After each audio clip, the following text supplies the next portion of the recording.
Very commonly we hear people interpreting لا يتخذ المؤمنون الكافرين أولياء من دون المؤمنين as that the believers should not take the non-believers as friends. The word awliya is very specific, which means supporters, protectors, okay? So the priority is for the believers, of course. You should take as protectors and supporters your fellow believers. But awliya is a protection and support, is not only, it's not the friendship. A person who happened to travel abroad or is living in a non-Muslim country and he's surrounded by non-Muslim neighbors.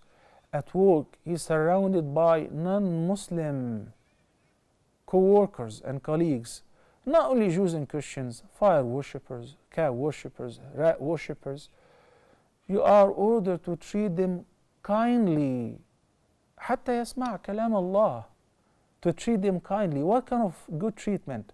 Well, listen to this. Allah subhanahu wa ta'ala says in the Quran, لا ينهاكم الله عن الذين لم يقاتلوكم في الدين ولم يخرجوكم من دياركم أن تبروهم وتقسطوا إليهم إن الله يحب المقسطين.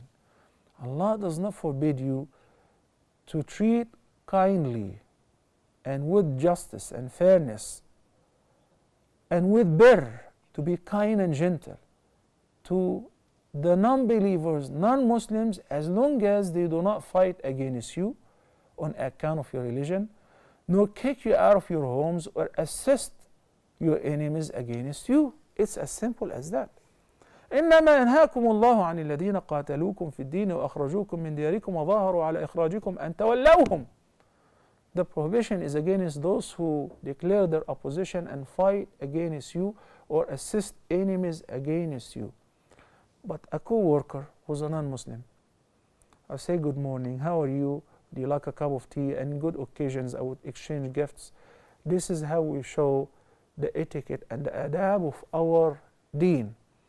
Whenever we travel abroad, Fox News by itself is sufficient as a devilish tool to portray Muslims as shayateen.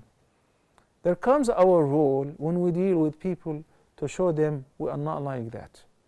The true Muslims are not like that. Hey, didn't you hear that the Prophet ﷺ visited the Jews whenever they got sick?